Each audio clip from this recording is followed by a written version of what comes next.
Tinokuchingamidzai muchirongwa Dark Secrets and Confessions. Muzuva ranhasi tine nyaya yemwanasikana aibatwa chibharo nastepfather vake.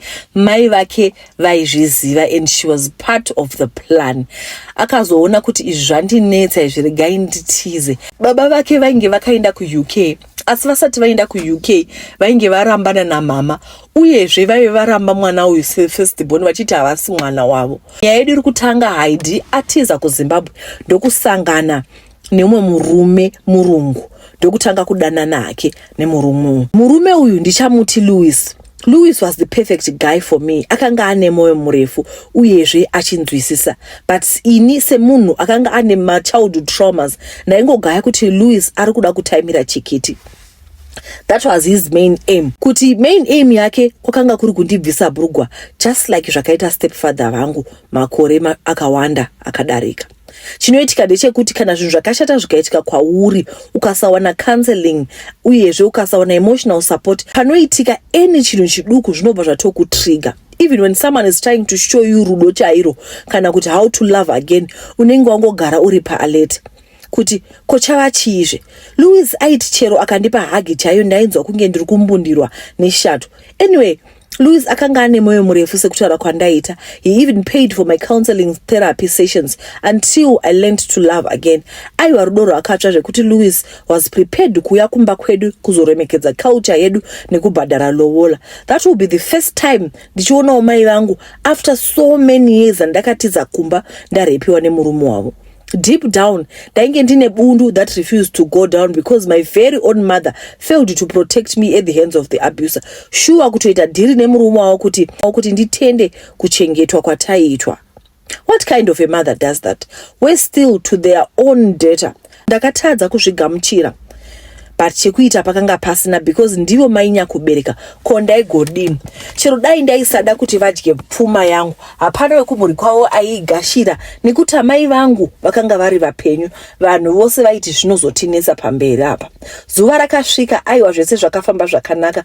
Baba vangu vaya vekuenda kuchando acknowledged me as his own daughter ko vainge vaitwa deport from UK nenyaya dzetax fraud. Hanzi ndagara ndichiziva kuti uri mwana wangu. Yeye wakafanana namai vangu vakafa.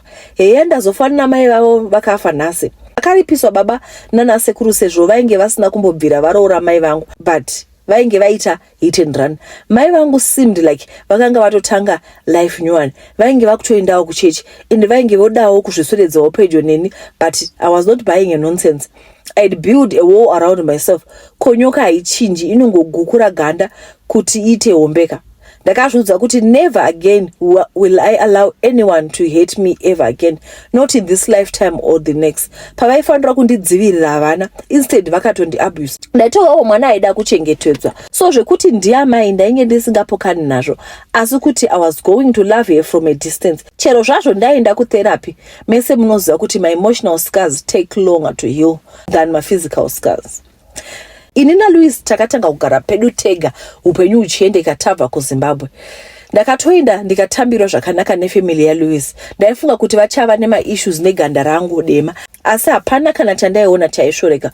Kuda kana vaisandiudza they must eat well.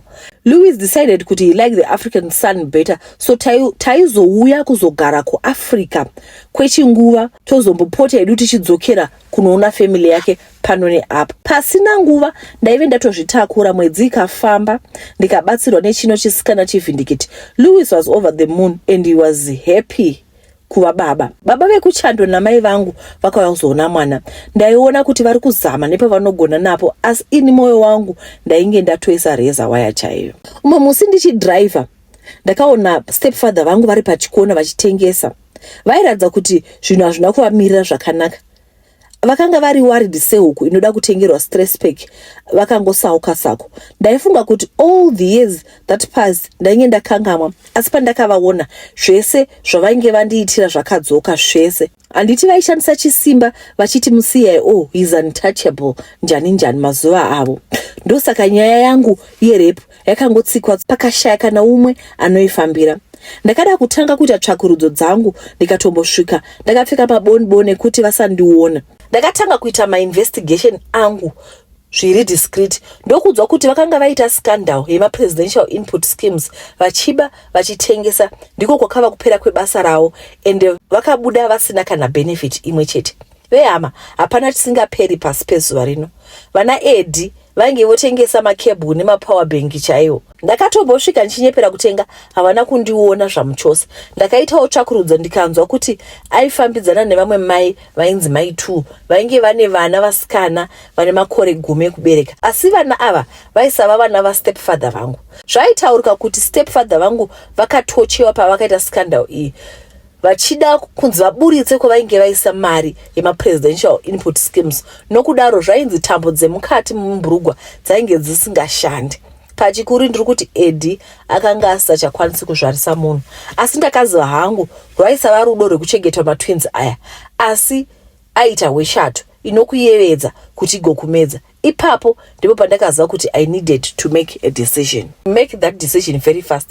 Handaizorega matwins achibatwa chibharo ini ndiripo. Izvo kwete, ndinoramba. Ndaizviziva zvangu kuti shiri nemuririro wayo hairege. Ndaiziva kuti stepfather vangu vaizvifudzira nyama yavo ende vaizozvidyira vega. Saka ndakaziva kuti iyi ndo inonzi do or die. Zvinonzi zve you have to be cruel in order to be kind. Ndaiziva kuti yaiva nguva chete vasati vatanga umhara patsetsetse hwavo. Saka kuti ndibudirire ndaifanira kuva neplan. Plan isingazofoiri ende hapana aifanira kunge achimbofungira kana kamwe chete. Kuumba naLouis zvese zvaive zvakaringana. Louis haana kumbofungira kuti ndine made a plan mumusoro.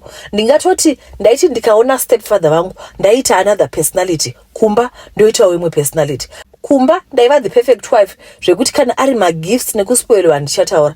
Asika ndaive ndisina kugadzikana mupfungwa dzangu. Justice system had failed me. Saka ini ndainge ndazvipira kuti ndichaisa justice mukati memaoko angu. Zvandaida kuita stepfather vangu zvaifanira kuvarwadza.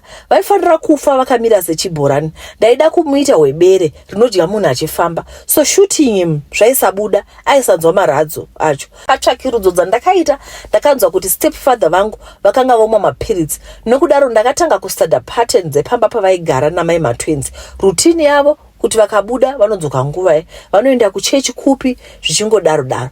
Saka mukana wakavhurika pakaenda mai matwins kumusha nevana vavo vasikana kuholiday. Chero zvayo nyaya yastepfather vangu yaive premeditated murder, ndaisada kubatanidza ropa risina mhaka. Pakaenda vana namai vavo kuholiday painge pavhurika mukana mukuru. Mutsvakurudzo yangu ndakaona kuti vaisiya vaisa makii emusuwo pasi pedombo. Izvi ndakazviona mushure mekuona matwins achitora makii achibva kuchikoro. Nokudaro ndakasvika pamba apa ndakapfeka zingowani, uye nekuda kurasisa vavengi ndaive ndakapfeka hembe dzakangodaro. Ndaive ndine kaplan kangu nechekudhara, so ndainge ndatenga chamvari chemuchetura. Muchitoro chandainge ndatenga vainge vatomboramba kunditengesera, asi ndaive ndatodhiza kuti zvifambe mushe, nokuti muchetura uyu waisatengeserwa munhu wese wese. Ndakapinda mumba ndichizama kuona kuti ndingaisa pai muchetura uyu. Wainge usina munhu uye uri odorless, saka ndaimhanisa meso kuda kuona kuti ndingaisa pai. Mvura yanga isingaiti sezvo ndaisafanira kusiya any trace. Ndakaona pachitofu pane kapoto kaive nemakumbo 3 ehuku. Ndikaziva kuti stepfather vangu vainge vasiya kuti vazosevesa sadza usiku pavanodzoka. Ndakaziva kuti pavanodzoka vachadya sadza nemakumbo ehuku. Nokudaro ndakaisa muchetura uya mupoto ndiye tendeuke ndikadzokera kumba kwangu. Sezvo muchetura uyu waiva slow release, ndaiziva zvangu kuti aisafa ipapo. Mwana akasvika ndikati kuna Louis I needed to go somewhere. Ndiye pinde mota hutu ndakananga kumba kwa stepfather wangu. Ndakasiya mota chinhambwe ndikapedzisa netsoka. Ndichisvika ndakaona pagoni rakavhura. Svikei pindikiti stepfather vangu vakanga vakavata pasi vasingachagoni kana kudii. Ndakapfeka magloves andange ndatenga ndokutora plate yainge adyira ndokusuka. Poto ndakaitora yakadaro to destroy evidence ndikaisa mubepa.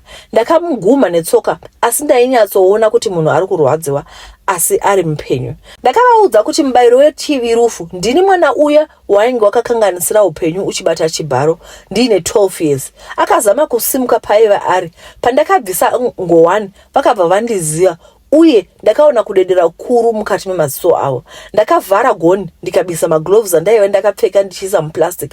Ndakadzokera kupoto ndainge ndarasa kwainzi kumasewage. Ndasungirira dombo chairo kuti inyure. Ndaiziva hakuna anotsvaka poto or scrap material kumasewage. Mukati memoyo wangu I was at peace. Iye inorova, auntie my soul had died years ago when he raped me.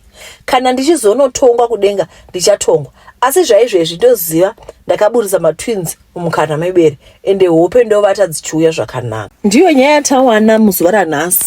Inyaya inotityisei, inyaya ine childhood trauma because anditi munoona kuti pane video yandakaposta ndikasakomenta dzimwe nguva haukomenti because you don't want to put yourself in a compromising position.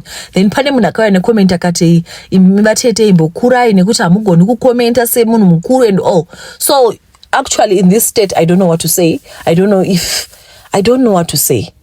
Musikana ari kuti akabatwa chibharo for a very long time. Mai vake havana kumuruvira. Mutemo wakatadzawo kumuruvira. Saka akabva tora mutemo akaisa maoko ake.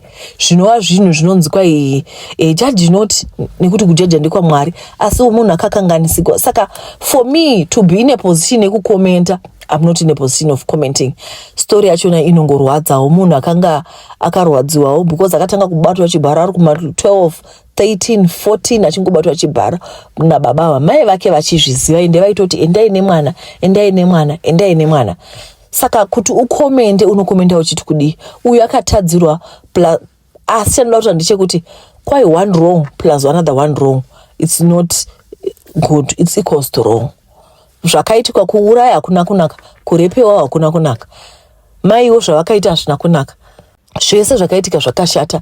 I think from the word go mai vaifanira kumira samai uprotecta mwana wavo. Iyi nyaya yakaoma. Ndaitumigwawo handitoziviwo kuti ndiitewo zvekudi asi ndopaperera nyaya yedu.